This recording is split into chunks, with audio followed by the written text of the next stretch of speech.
Deuteronomy 20.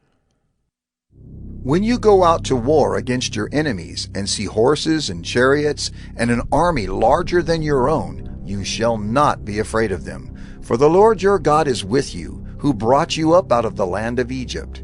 And when you draw near to the battle, the priest shall come forward and speak to the people, and shall say to them, Hear, O Israel! Today you are drawing near for battle against your enemies. Let not your heart faint. Do not fear or panic or be in dread of them. For the Lord your God is he who goes with you to fight for you against your enemies, to give you the victory. Then the officers shall speak to the people, saying, Is there any man who has built a new house and has not dedicated it? Let him go back to his house, lest he die in the battle, and another man dedicate it. And is there any man who has planted a vineyard and has not enjoyed its fruit? Let him go back to his house, lest he die in the battle, and another man enjoy its fruit. And is there any man who has betrothed a wife and has not taken her? Let him go back to his house, lest he die in the battle, and another man take her.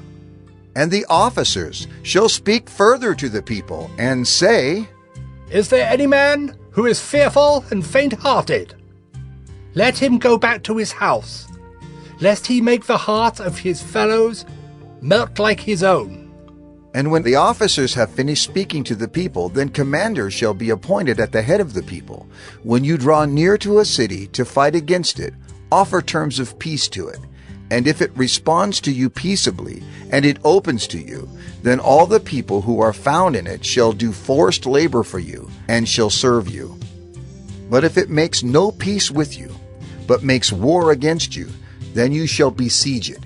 And when the Lord your God gives it into your hand, you shall put all its males to the sword, but the women and the little ones, the livestock and everything else in the city, all its spoil, you shall take as plunder for yourselves. And you shall enjoy the spoil of your enemies, which the Lord your God has given you.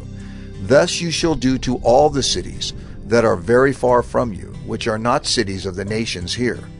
But in the cities of these peoples that the Lord your God is giving you for an inheritance, you shall save alive nothing that breathes, but you shall devote them to complete destruction.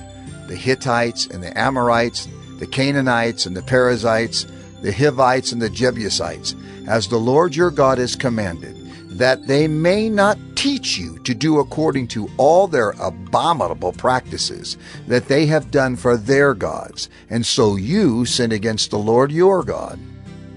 When you besiege a city for a long time, making war against it in order to take it, you shall not destroy its trees by wielding an axe against them. You may eat from them, but you shall not cut them down. Are the trees in the field human, that they should be besieged by you? Only the trees that you know are not trees for food you may destroy and cut down, that you may build siege works against the city that makes war with you, until it falls.